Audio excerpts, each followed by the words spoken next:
अपने यहाँ हिंदुस्तान में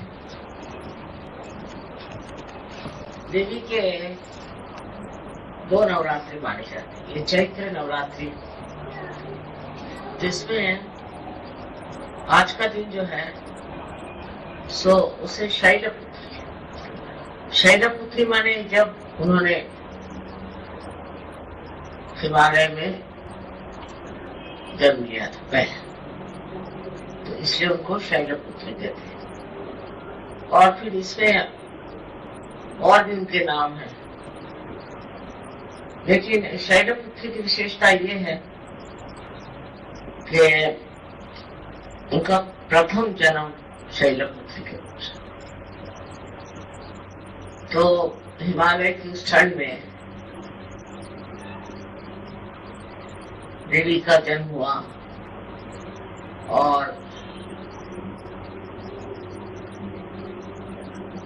जो कुछ भी उन्हें करना था वो वहीं सीमित था शैलपुत्री।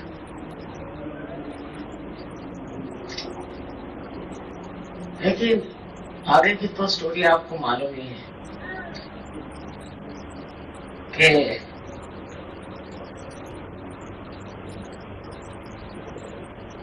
दक्ष ने जो हवन बनाया था उसमें उन्होंने शिव जी को आमंत्रण नहीं दिया। ये शिव जी की पत्नी, तो फिर देवी ने उनको सती कर दिया। तब सती उन्होंने जा करके हवन कुंड में अग्नि में अपनी आहुति। तब शिव जी आए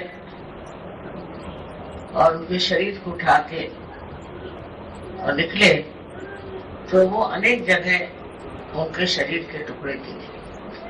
और उस जगह हम लोग मानते हैं कि देवी की शक्ति है, जैसे विंध्याचल में है हर जगह, तो उनकी शक्ति वहां विचरण करती है, ऐसा कहते हैं।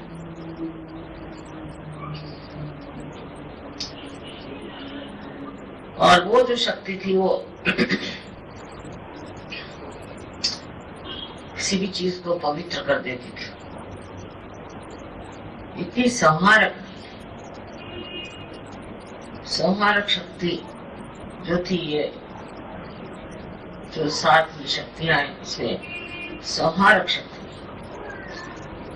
उसके बाद संहारक शक्ति जो आई वो राइट साइड,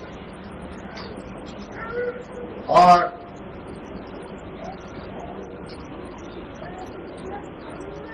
जैसे राइट साइड में है सावित्री, गायत्री आदि राइट साइड। पर संहारक शक्ति का जो प्रादुर्भाव हुआ, मतलब एक दिशा लेफ्ट में नहीं, एक दिशा राइट। और जो संहारक शक्ति है वो सेंटर। तो उसमें आप देखते हैं कि देवी के अनेक रूप हार्ट चक्र में, जैसे दुर्गा है और भी उनके जो रूप जिसने उन्हें संहार किया, वो हृदय पे विराजमान है। हृदय चक्र पे, हमारे हृदय चक्र में वो विराज थे। तो इस हृदय चक्र की एक शक्ति तो यह है कि अगर कोई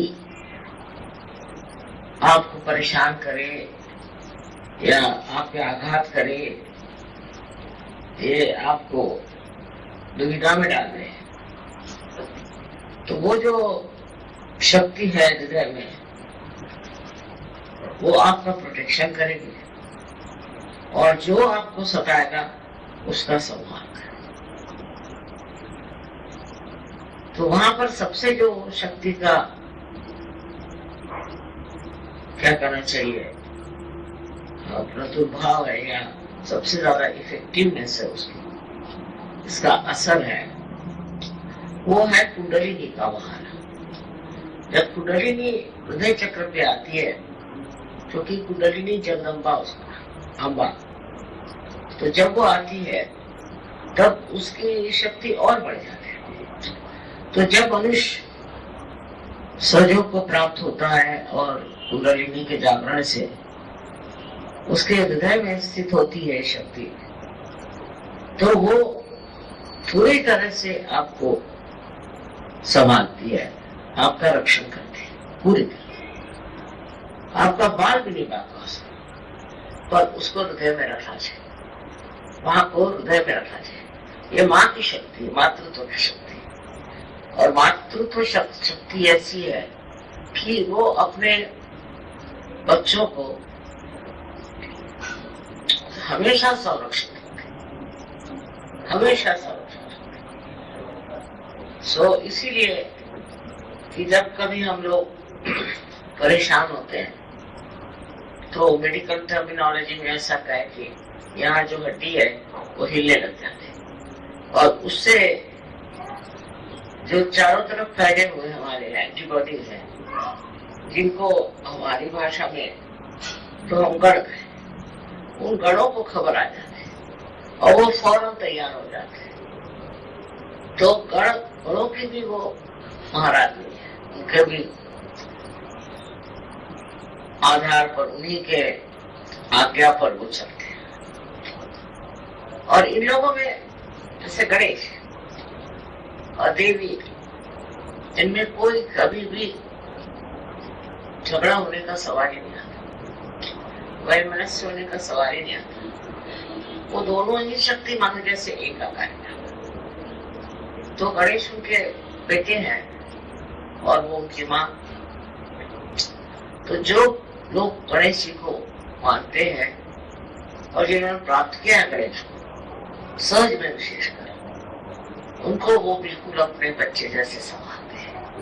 पग पग पर हर जगह वो देखती है, क्योंकि वो माँ और आप गणेश, और आपके गणेश निर्मल होने चाहिए। अगर गणेश में गड़बड़ है तो फिर उसको करेक्ट करते हैं। इस प्रकार नाना विध उनकी क्रियाएं हैं। और आज की विशेषता यह है, कहते हैं कि सर्वप्रथम उन्होंने शैलपुत्री के नाम से जन्म लिया, और ये बात सत्ययुग की होगी। लेकिन उससे पहले जब आदिशक्ति संसार में आई तो एक गाय के रूप में उन्होंने जन्म लिया, और एक मतलब इसको हम लोग कहते हैं कि वो एरिया या परम चैतन्य की जो बस्ती है उसमें उन्होंने अवतरण किया, और वहां एक गाय बनके रही। और खास बात ये है कि वहां गोकुल पहले बना और वहां ये गाय है। हर एक चीज पहले बनी और उसका प्रतिबिंब या रिफ्लेक्शन हमारे अंदर है। जैसे सदाशिव हुए तो उनसे शिव बन गए, सबके ऐसे रिफ्लेक्शंस आए। उसी प्रकार देवी का, सो देवी का प्रादुर्भाव जो हुआ वो तो पहले जब जन्म लिया मनुष्य रूप में तो शैलपुत्री है, इसलिए आज का बड़ा महत्व है। लेकिन उस दशा में जहाँ के मैं बता रही हूँ, जिसको आप कहते हैं परम चैतन्य की जो व्यवस्था है, स्वर्ग कहिए चाहे जो भी कहिए, उसमें उन्होंने आदि शक्ति के नाम से जन्म लिया, और वो एक गाय की स्वरूप थी। इसीलिए हम लोग गाय को नहीं मानते, क्योंकि वो माँ है। और वो भी यहाँ की गाय में और फॉरेन की गाय में बहुत फर्क है, क्योंकि शक्ल और होती, उनकी बिल्कुल अलग होती है। मुझे याद है मेरी लड़कियां छोटी थी, ग्रैंड डॉटर्स, तो पूछती है कि नानी यहाँ की भैंसें सफेद क्यों है? तो भैंस में और गाय की एक्सप्रेशन में कोई फर्क ही नहीं, दोनों एक ही जैसे। अब वो ही आदिशक्ति के लिए जन्म लेने का समय नहीं था, क्योंकि पहले आप जानते हैं कि द्वापर त्रेता आदि होते गया, वो कलयुग में उनको आना था, क्योंकि सारे ही चक्रों को लेकर, सारे ही देवियों को लेकर, सारी ही शक्तियों को लेकर के कलयुग में आना पड़ा, नहीं तो कार्य नहीं। इतना घोर कलयुग, इस घोर कलयुग में कार्य करना बड़ा कठिन, पर उसमें महामाया स्वरूप है, क्योंकि घोर कलयुग में अगर कोई जाने की आदि शक्ति तो ऐसी मारने को दौड़े, इसलिए महामाया बने। और पहले का जो था स्वरूप, तो वो इस तरह महामाया स्वरूप नहीं था, वो पूरा खुला प्रचंड था, क्योंकि उन दिनों में ऐसी कोई बात नहीं थी कि देवी को कोई मार डालेगा। वो जमाना और था जैसे कह रहे। अब वो भी उनका जन्म जो हुआ हिमालय के गोद में, और उसके बाद विवाह शिव जैसे महान शक्तिशाली साधु। तो बहुत बार लोगों को ये प्रश्न होता है कि एक नवरात्रि ये है, एक नवरात्रि, और एक देवी के लिए कहते हैं कि महाकाली है, महासरस्वती है, सब है, लेकिन सब आदि शक्ति के ही अंग प्रत्यंग है। और एक जो प्रादुर्भाव हुआ वो भी ऐसे टाइम में हुआ कि जिस कार्य को करना था, जैसे अब आपके मेरठ में शाकंभरी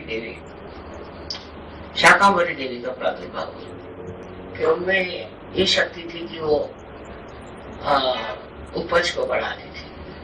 हम भी जब मेरठ में थे तो हमने बहुत वहाँ खेती बाड़ी करी, तो इतने बड़े बड़े बैंगन आप उठा नहीं सकते, बड़े बड़े टमाटर और ककड़ियाँ इतनी मोटी, इतनी लंबी, कुछ समझ में नहीं आता था लोगों के। हमें तो 5 अच्छे प्राइजेस मिले। वो शाकंभरी देवी की शक्ति है। तो जहाँ जिस शक्ति का प्रादुर्भाव होता है वहाँ ये शक्ति जो भी हो वही कार्य में ज्यादा लगती है। अब लोग कुछ चामुंडा कहेंगे, कभी कुछ कहेंगे, तो उसमें सबको कंफ्यूजन होता था। लेकिन शक्ति के अनेक स्वरूप हैं और जिस चीज की जरूरत जब होती उसको इस्तेमाल करती। तो ऐसे कोई नहीं है कि दुर्गा है तो फिर ये चामुंडा कौन है, ऐसी बात नहीं है। ये सब है और इनका होना जरूरी है, क्योंकि अलग अलग देवता इस प्रकार कार्य करते हैं। ऐसे देवी भी शक्ति स्वरूप होते हैं और देवी के बगैर कोई भी अवतरण खुद से कार्य कर सकता, चाहे वो गुरु हो और वो चाहे रामावतार में हो या कृष्णावतार हो, क्राइस्ट हो, कोई हो, सबके पीछे में एक देवी की शक्ति होती थी। इसलिए हमारे देश में माँ को इतना मानते हैं। एक्चुअली ऐसा कहना चाहिए कि भारतीय जो है शक्ति पुजारी है। बाकी ऐसी चीजें पर चली, ये हुआ, झगड़े करते हैं, पर वास्तविक सब लोग शक्ति पुजारी। जो विष्णु को मानते हैं वो भी शक्ति पुजारी है, जो शिव को मानते हैं वो भी शक्ति पुजारी है, क्योंकि माँ को तो कोई नहीं बांट सकता। तो ये ऐसी बड़ी भारी संस्था माँ की अपने देश में है और उसके हमें बड़ा आदर करना चाहिए। माँ लोगों को भी करना चाहिए और बच्चों को। अभी तक हमारे देश की और की जुड़ी नहीं है, पर वो समझती नहीं है कि माँ बनने के लिए कौन से ऐसे गुण होने चाहिए जिससे अलंकृत हो और उसी से अच्छे बच्चे पैदा। अब आजकल क्योंकि जरा औरतों में और चक्कर चल पड़े हैं तो उनको बच्चे ही नहीं होते,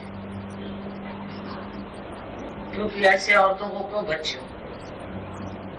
और जैसे दूसरे देश है जहाँ जहाँ माएँ ठीक नहीं है तो वहाँ बच्चे पैदा करते हैं। जर्मनी में माइनस है, अमेरिका में माइनस है, गोरे लोग माइनस है, सब जगह ये क्यों माइनस है? क्योंकि इन लोगों में मातृत्व नहीं है। अब धीरे धीरे समझ गए इस बात। मातृत्व न होने से बच्चे तो पैदा हो गए, वो तो ऐसी जगह पैदा जहाँ प्यार मिले, हमें कोई सवाल है। लेकिन उसी के साथ साथ मैं सोचती हूँ कि हिंदुस्तान के आदमियों को औरत की इज्जत करना आना चाहिए और उसको प्यार करना, ये बहुत जरूरी है। क्योंकि आप लोगों को थोड़े दिन में हो सकता है कि भारतवर्ष को लोग अध्यात्म का चरम लक्ष्य समझे, सब कुछ समझे, पर यहाँ की जो औरतों की स्थिति है, खासकर उत्तर हिंदुस्तान में, तो बहुत दुखदायी है। औरत की इज्जत करना माने महापाप, उसको मारना पीटना तो चलते रहता है। फिर डाउरी सिस्टम, अनेक तरीके से आदमी अपने को बड़ा उससे ऊंचा दिखाना चाहता है, वो है नहीं। आदमी जिस चीज में है उस चीज में है, लेकिन औरत की उसके अंदर क्षमता नहीं, उसके अंदर वो शक्ति नहीं, बच्चा नहीं पैदा कर सकता। तो जो औरत की इज्जत नहीं करते वो देश भी नष्ट हो जाते, और जो माँ की इज्जत नहीं करते वो भी देश नष्ट हो जाते, क्योंकि शक्ति खत्म हो गई। तो स्त्री की ये नहीं होना चाहिए कि औरतों के पीछे बात रहे हैं, औरतों का नॉमिनेशन, ये नहीं, पर इक्वल हम लोग हैं और सिमिलर नहीं, अलग अपनी व्यवस्था अलग है, उसके अलग है। पर जो मैंने देखा है नॉर्थ इंडिया में बहुत ही बुरी हालत, और उनको कोई मानता ही नहीं, कोई चीज है घर। मैंने खुद ये अपने इसमें देखा है कि औरत की कोई इज्जत नहीं, वो हर तरह से उसको परेशान किया जाता है। सो ये इसको बदलने का अब हम सोच रहे हैं, काफी प्रयत्न करना चाहिए। और ये दूसरा सृजन का कार्य है, ये किसी का नाश करने का नहीं, पर सृजन का कार्य है। अगर ये हो जाए, ये सृजन का कार्य बन जाए, तो हमारी भारत भूमि जो है उसे शामिल हो जाए। हमें इसके लिए कायदे कानून बनाने की जरूरत नहीं, अंदर से ही हमें समझना चाहिए कि स्त्री जो है ये देवी के ही लक्षण में है। अब वो अगर कोई खराब हो तो दूसरी बात, पर स्त्री एक देवी है और उसकी इज्जत करना, उसको संभालना और उसको हर तरह की मदद करना, ये हर एक पुरुष का कर्तव्य है। और ऐसे होता नहीं, पुरुष हमेशा ऊपर पे जमा रहता है हर एक मामले में, उसके बाद बुद्धि ज्यादा होती है, पर हृदय तो स्त्री के पास होता है। इसलिए कोशिश ये करनी चाहिए कि स्त्री का मान रखा जाए, और स्त्री को भी समझना चाहिए कि जब तक वो दैवी स्वरूप है तब तक ठीक है, पर वो अगर और कुछ हो जाती है तो उसका क्यों मान किया जाए। इसलिए उसमें भी ये गुण विशेष आने चाहिए, और उसमें भी ये बात आनी चाहिए। अगर किसी स्त्री में नहीं है तो उससे आप छोड़ दीजिए, उसको आप अलग हटा दीजिए, पर जिसमें है उससे ठीक बर्ताव है। पर अधिकतर क्या देखा जाता है कि जो जबरदस्त औरतें हैं उनकी पूजा होती है, और जो बेचारी अच्छी है उनको लोग लताड़ते हैं। तो अपने को अपने जो सोच के आदर्श है उसमें एक अच्छे पति पत्नी बनना चाहिए, और आपस में बहुत प्रेम और आपस में बहुत अंडरस्टैंडिंग होनी चाहिए, तभी सहयोग असली फलेगा, नहीं तो नहीं फल सकता।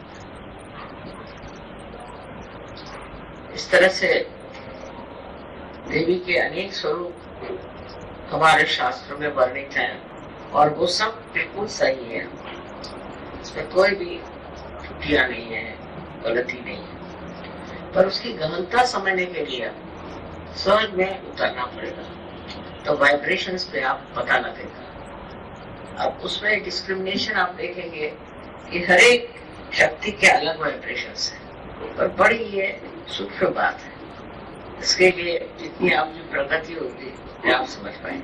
इसका मतलब नहीं कि अब आप उसी में लगे रहिए, मतलब ये है कि आप सिर्फ ध्यान धारणा से अपनी अगर शक्ति बढ़ाएं और अपने को उस स्तर पे उतार लें तो आप खुद ही समझ आएंगे कि इंसान को देखते ही आप समझ आएंगे कि ये कैसा है।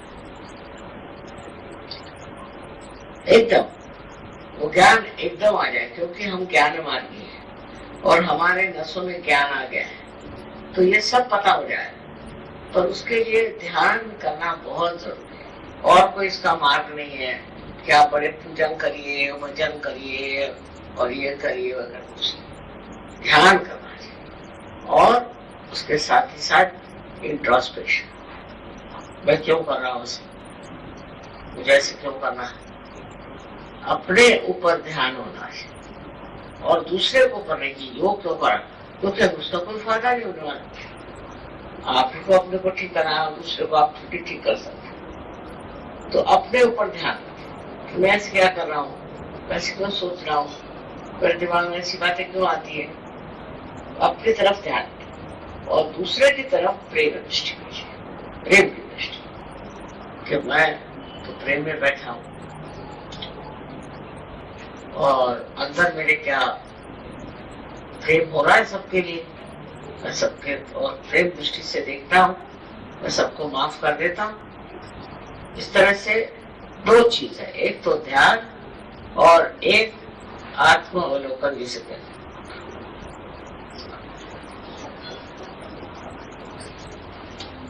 तो ये दो चीजों से मनुष्य की प्रगति होती है। माने एक तो ध्यान, वो तो बात से कि ध्यान से आप अपने अंदर और चैतन्य अंदर लेकर के और बढ़ते हैं, और अपने अवलोकन से, अपने के इंट्रोस्पेक्शन से भी आप अपने अंदर के जो बीच में ऑब्स्टिकल्स हैं उनको निकाल देते। जैसे एक नदी का प्रवाह बह रहा, अब उसके अंदर बहुत से पत्थर है, कुछ है, तो प्रवाह ठीक से बह नहीं सकता। अगर वो पत्थर क्या है आप देखते और निकाल लें तो कुंडलिनी का प्रवाह बिल्कुल बहुत जोरों में बह सकती है। और वही उसके बाद यही बात है कि आप स्वयं ही इसको महसूस करेंगे, उसकी प्रचिति होगी कि आप एकदम स्वच्छ हो, कुछ रहा नहीं आपका, एकदम स्वच्छ हो। वो चीज अंदर से आनी चाहिए। उसमें एक तरह से मैं कहती हूँ ध्यान तो आप लोग करते हैं युक्ति वालों, लेकिन इंट्रोस्पेक्शन अपने बारे में सोचना चाहिए, उसमें क्रिटिसाइज करने की जरूरत है अपने, लेकिन उसको साक्षी भाव से देखना। और दूसरे ये कि कहाँ तक मैं प्रेम करता हूँ, कहाँ तक मैं शुद्ध हूँ, कहाँ तक मैं अहंकार से बचा हूँ। ये अगर आप देखने लग जाए तो धीरे धीरे भाग जाए।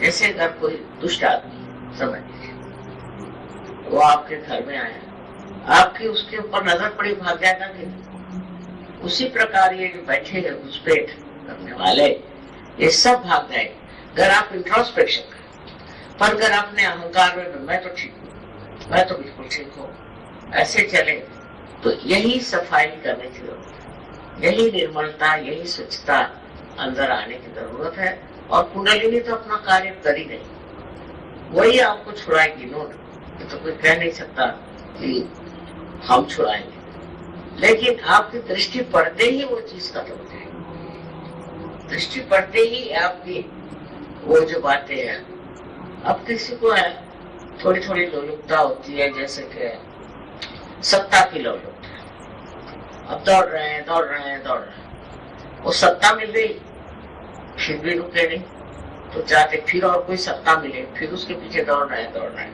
उसका कोई अंत नहीं होता। पर अगर ये चीज आपकी नजर में आए कि अरे मैं तो पागल जैसे दौड़ रहा हूँ, ये सत्ता के पीछे में इसमें क्या बेकार, शांति से बैठो, जो मिलता है उसको उपभोग हो। आप दौड़ रहे हैं जो मिला उसको भी नहीं उपभोग करे, उसका भी नहीं आनंद उठा रहे, फिर दूसरे पीछे भागोगे, दूसरे पीछे। जब ये दशा आ जाए, इसको मैं सहजावस्था, सहज अवस्था में सारी देवी शक्तियां जितनी हैं आपके चरणों में, आपको संभालेगी, आपको गाइड करेगी, आपको वरदान देगी, सारी चीज आ जाए। पर सहजावस्था नीचे, उसमें मैं ये करने वाला हूँ, मुझे करना चाहिए, मुझे ये करना है, वो करना, ये जब शुरू रहता है तो मैं कहती हूँ कि अभी सहजावस्था नहीं है। और जब सहजावस्था आई तो जैसे एक छोटा बच्चा पलने में पल जाए, ऐसे ही माँ की शक्ति के स्वरूप में रहता है। और ये जितनी भी शक्तियों का वर्णन है, वो सारी शक्तियां हर पर हर तरह से मिलो, जिसकी जो जरूरत होती है, हर एक शक्ति में कोई ना कोई ऐसी विशेषता है। और इसलिए शक्ति की हम लोग पूजा करते हैं और उसको मानते हैं। किसी भी अवतरण से ज्यादा हम शक्ति को मानते हैं, सब लोग। उसकी वजह यह है कि शक्ति ही हमको अवतरण की ओर मार्गदर्शन करती, वही हमें, उसी की दृष्टि से हम अवतरण को पहचान सकते हैं, तो पहचान नहीं सकते। इसलिए शक्ति ही आपकी गुरु, शक्ति ही आपकी माता, और शक्ति ही आपके क्या कहना चाहिए अगुआ है। दूसरे और किसी को मानने की जरूरत नहीं। जब एक बार शक्ति को आपने मान लिया तो शक्ति सबको ही मनवा लेगी, सबको समझा देगी। और अब आपने सहज में देखा है कि आप लोग सब हमें तो मानते हैं, ठीक है, लेकिन हम आपको मनवाते हैं और लोग, इनको भी मानो, उनको भी मानो, उनको भी मानो। लेकिन अगर आप हमें मानते होते न होते, किसी भी अवतरण को मानते होते, क्राइस्ट को ले लीजिए, उन्होंने कहा तो है कि हम आपके पास भेज देंगे, ऐसा एक अवतार कार्य होगा और ऐसी आदि शक्तियां आएंगी, होली गोस्ट होगा। कहाँ? आखिरकार वो अपना काम पूरा कर गए होते तो काय को कर। मोहम्मद साहब ने भी कहा, सबने ये क्यों कहा कि इसका उद्धरण संसार का होने वाला है, माने उन्होंने भविष्य की बात कही। इसका मतलब ये होता है सीधा सीधा कि उन्होंने जो भविष्यवाणी कही वो इसलिए कि वो जानते थे कि अभी समय नहीं आया कि इनको हम पूर्णता मिलेगा, पूर्ण मिलेगा। और उनकी पूर्णता लाने के लिए ऐसी स्थिति आने वाली है, ये कह देने से, एक बता देने से कि आपकी ऐसी स्थिति आने वाली है, कोई न कोई ऐसे आने वाले हैं, और उसके लिए आप सिर्फ अपना जो चित्त है साफ रखें, चरित्र साफ रखें और परमात्मा को याद करें, इसका बता देना है। लेकिन किसी ने सामूहिक चेतना नहीं दी, चेतना भी बहुत कम लोगों को, इसकी वजह अब वो चीज आप लोगों ने प्राप्त किया। अब आपको तो बहुत जोरों में इसमें प्रगति करनी चाहिए। बस दो ही चीज तो करनी है, एक तो ये कि ध्यान करना है और एक इंट्रोस्पेक्शन। और उसमें तीसरी चीज में जब आपको जो उसमें होगा, मतलब सौंदर्य दृष्टि में हर एक आदमी की सुंदरता दिखाई, उसकी अच्छाई दिखाई देगी। कितना भी आदमी आपसे दुष्टता से बर्ताव करे तो समझ में आएगा कि नहीं, उनमें ये बात जरूर थी, ये सीखने की बात थी। तो आपकी नजर बुराई से उठ करके अच्छाई पे जाएगी, और जब अच्छाई पे जाएगी तो आप अच्छाई अपनाएंगे। लेकिन आपकी बुराई पे नजर आएगी तो आप कैसे अच्छाई अपनाएंगे? इसलिए ये जो स्थिति है जिसमें कि आप, मैंने कहा कि आप अपने को भी आत्मनिरीक्षण करें, उससे आपको मालूम नहीं कितना आनंद आता है।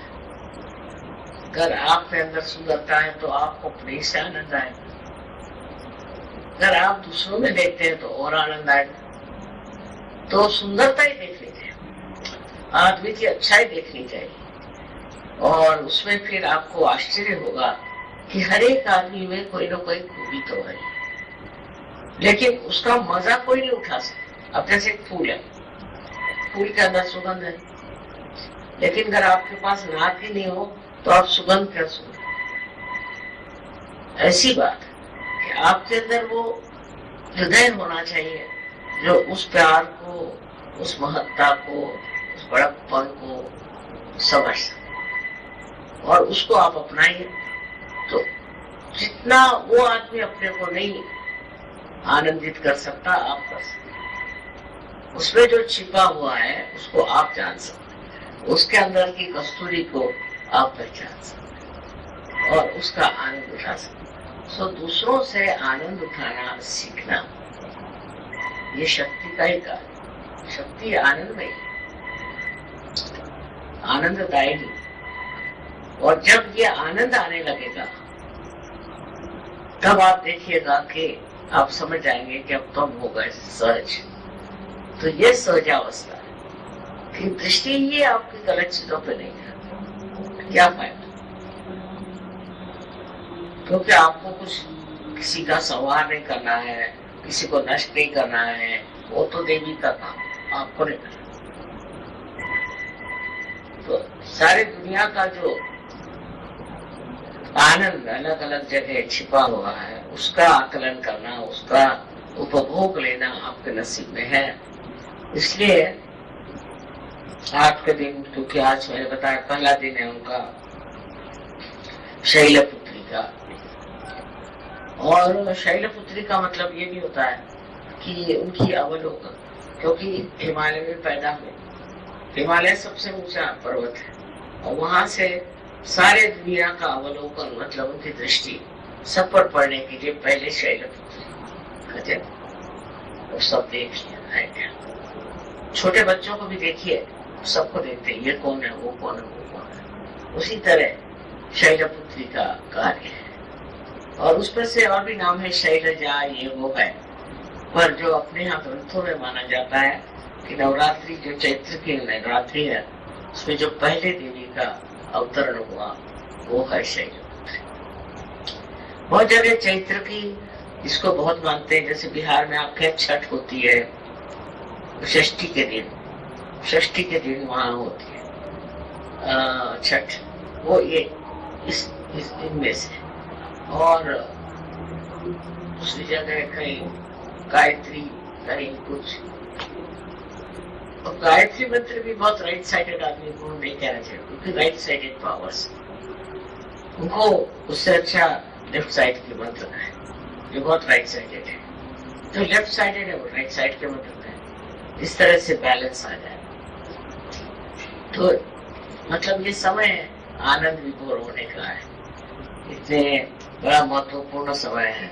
और हमारा भी जन्म ऐसे ही समय में हुआ। कमाल तो ये है कि इसके बाद, हमारे जन्म के बाद नवरोज, वो भी यहीं से शुरू होता है। और हमारे जन्म के बाद ही नवरात्रि शुरू होती है। से इसके बड़े कमाल के कॉम्बिनेशंस हैं। तो 21 मार्च के बाद ही नवरात्रि आई, उससे पहले नहीं। इस प्रकार ये चैत्र की जो है बड़ी कमाल है। और अपने यहाँ चैती वगैरह से गाने भी होते हैं, उसके एक ढंग होता है गाने का, चैती गाना। क्योंकि क्या कि जिस ये पहले के साधु संतों ने और कवियों ने और बहुत सारे गायकों ने जब चैत्र की वो खुशियों को पाया तो वो स्वर में बद गया, तो वो गाना शुरू हो गया। चैत्र का आनंद जो है ये विलेजेस में बहुत मानते हैं चैत्र। उस वक्त के जो गाने हैं आप सुनिए, तो ऐसा लगता है कि अंदर से उन्माद, उत्साह और बहुत प्यार और आनंद का उसमें आविर्भाव है बहुत। तो वो इस देहाती औरतों में कहां से आया, देहात के लोगों में कैसे आया? वो इतनी सुंदर कविता लिखते हैं, इतनी सुंदर है कि वो कहां से आया? वो यही कि वो लोग सरल हृदय लोग थे, तो वो यही चीज देखते थे, इसको प्राप्त करते और प्राप्त किया। उनके हृदय में शक्ति थी ग्रहण कर। अब हम लोग जरा पट गए हैं, राइट साइडेड हो गए, तो सहजावस्था प्राप्त करने चाहिए। स्वजावस्था का जो आनंद है उतना उनको नहीं आनंद आया होगा जितना वो आपको आएगा। जयती के गाने सुन के बड़ा आनंद आएगा, उतना उनको नहीं आएगा। हो सकता है उन्हें इतना आकलन शक्ति नहीं, पर आप लोग बड़ा उसको आनंद से सुन सकते हैं। तो ये बड़ा विशेष है। और सबसे विशेष ये है